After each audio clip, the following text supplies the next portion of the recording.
Anyway, so dealing with this, we have Katie Abrams, Director of Policy, Pennsylvania Chapter of Americans for Prosperity, the ever-so-quiet Jennifer Stefano, Pennsylvania State Director of the Pennsylvania Chapter of Americans for Prosperity, and Jason Childs, Founder, Director of the Center for Progress in Alabama. Welcome all of you to the program. Happy Friday.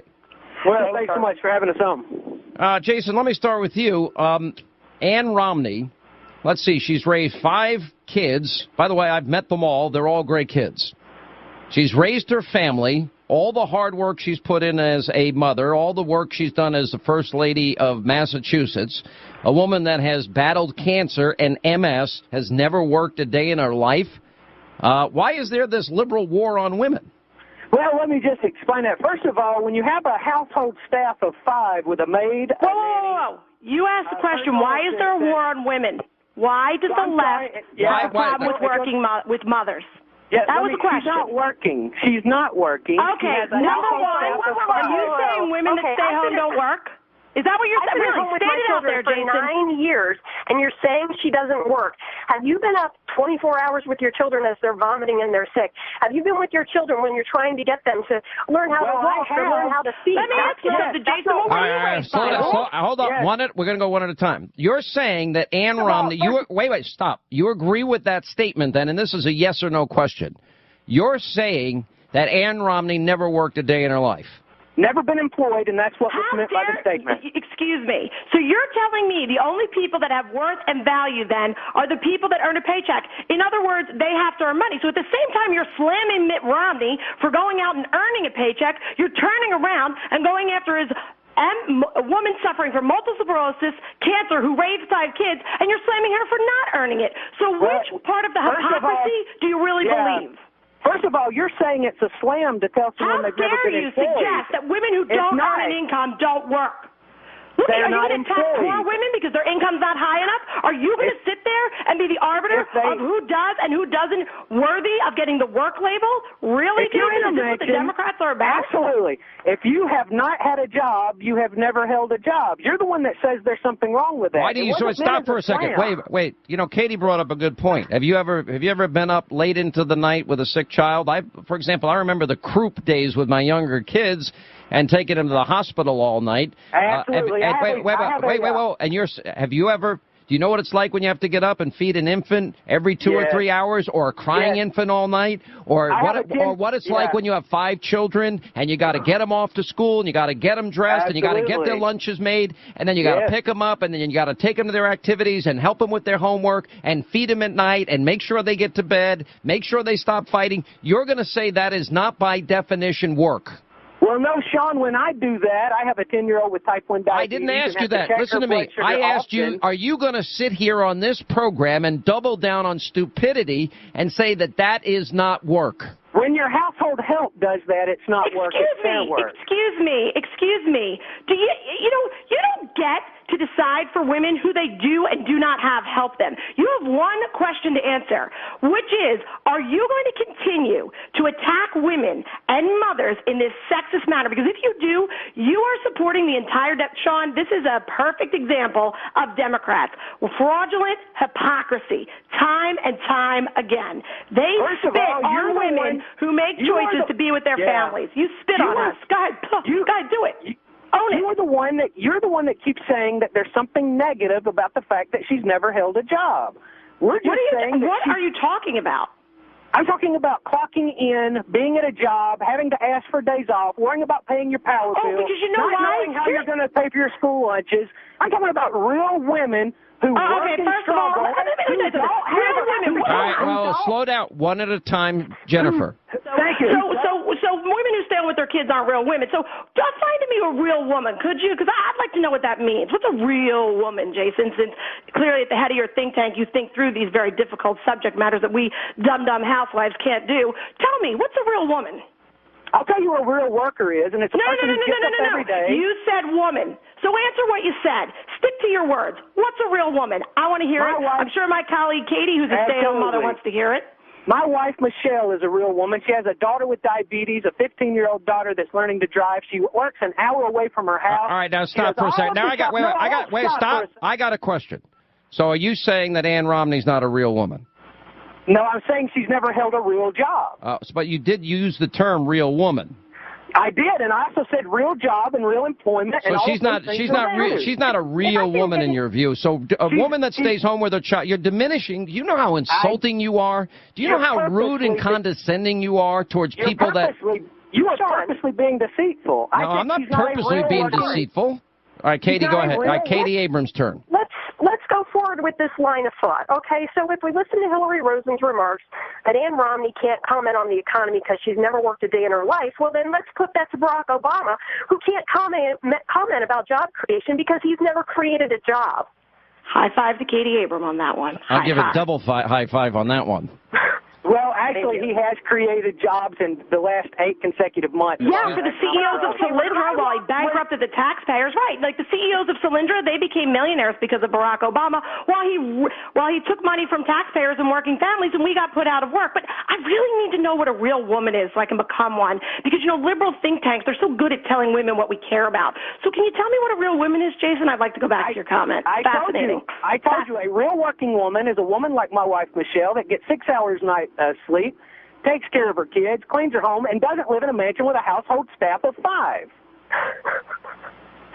This is just absolutely amazing. So let's turn this over to Barack Obama then. Obviously, within his White House, where everything's supposed to be equal and fair between women and men and everything, and yet he is paying the men 18% more than the women. So why don't you turn your anger towards that? Maybe they're not real, Katie, by Jason's definition. Maybe they have to go through the liberal think tank of, quote, real women. And what does that mean, Jason? I'm fascinated. So women who live in mansions, so all these wealthy donors, and I'm sure your think tank has some of them. I'll go find your board online. I'm going to call some of those women and see and let them know you're not real because you live in a mansion, because I'm sure you're not funded by welfare checks.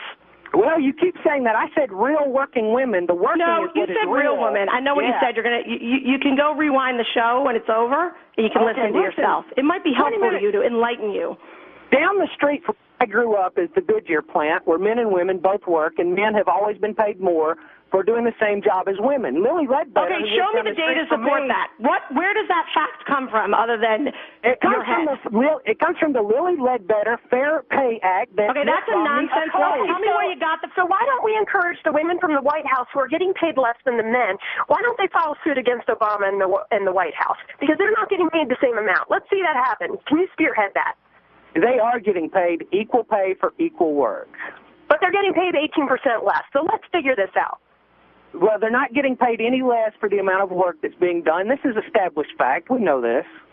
Okay, Jason, I need you to follow up with what Katie's saying. Katie makes a very smart point, which is women are getting paid less in the Obama White House. There is actually a report out on it. It's called Facts. It's what we base our arguments on. Could you explain to me how you're going to go after the president for paying women less? Or is it that they're not real? Katie, maybe they're not real. Sean, maybe they're not real.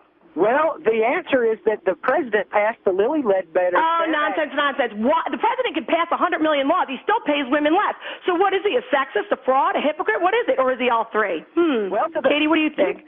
Sexist, fraud, hypocrite? I know Lily Ledbetter, and I'll apologize to her for you that you just said her case was nonsense. And to the millions of women, I'm sorry. That law is ridiculous, and I can argue factually, but I'm... All right, let's go one at a time. Go ahead.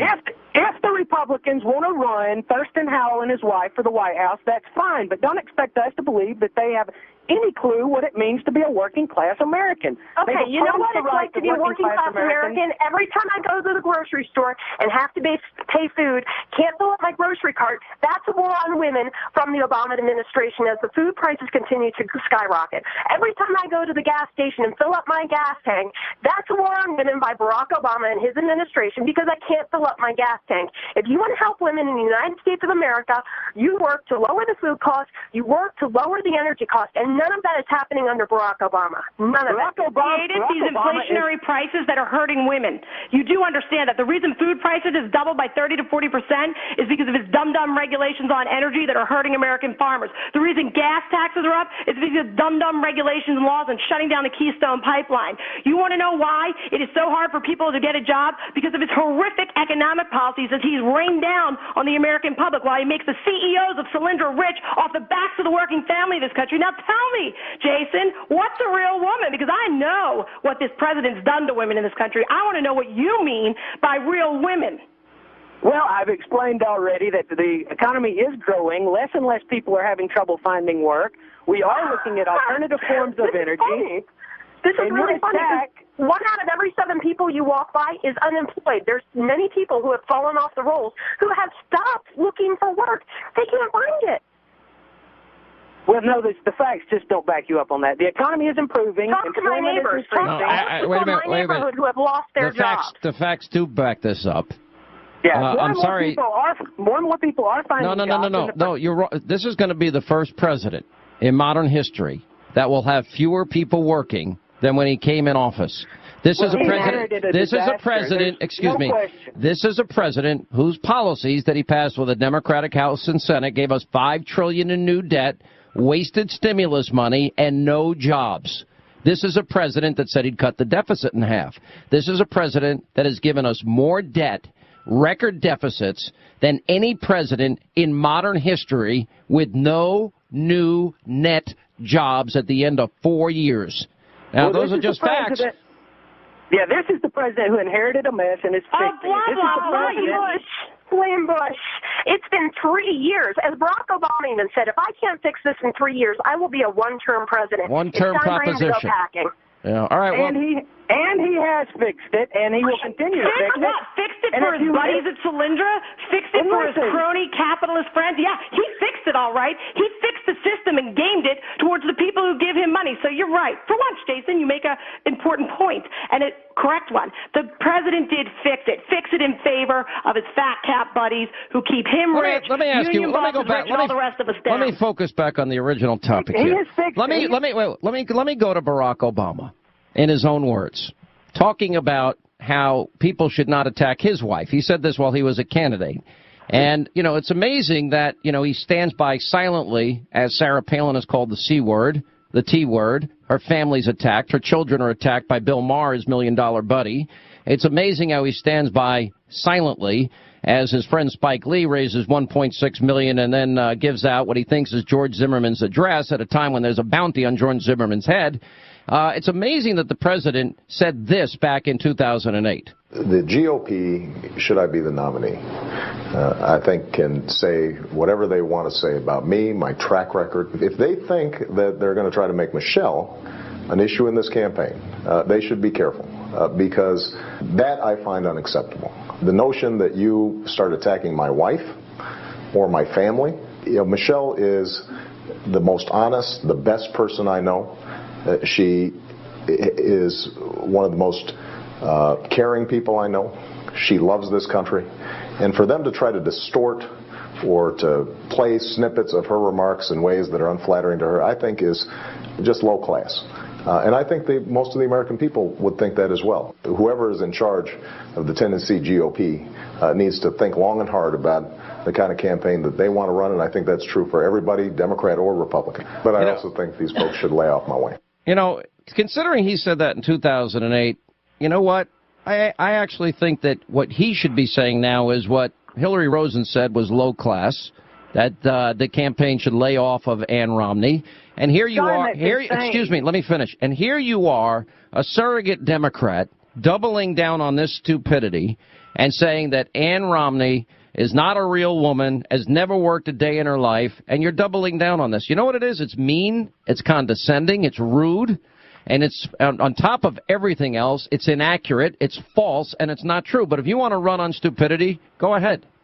If you are going to already established what kind of person you are, so now I want to just kind of, and what kind of people the Democrats are, you attack people with cancer, you attack people with multiple sclerosis, you can't attack women who raise children. So I want to know, you already attacked children with Down syndrome, you went after Sarah Palin's son, so I got to ask, what's next? Shooting puppy dogs? Is that the new Democratic Party platform? Because you hit every other low, you might as well keep doing it. At least you're accomplishing something.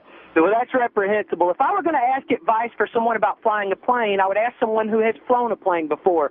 If I say to you, Sean, you've never flown a plane, it's not an insult. You know something? You know what the difference is between you and me? I understand the incredible contributions of mothers that work so hard every day for the families they love, and you're diminishing it as not being real work. But you know what? You guys run on that platform. Good luck to you. And Katie Abrams, thank you for being with us. Jennifer Stefano, always shy and quiet, thank you for being with us.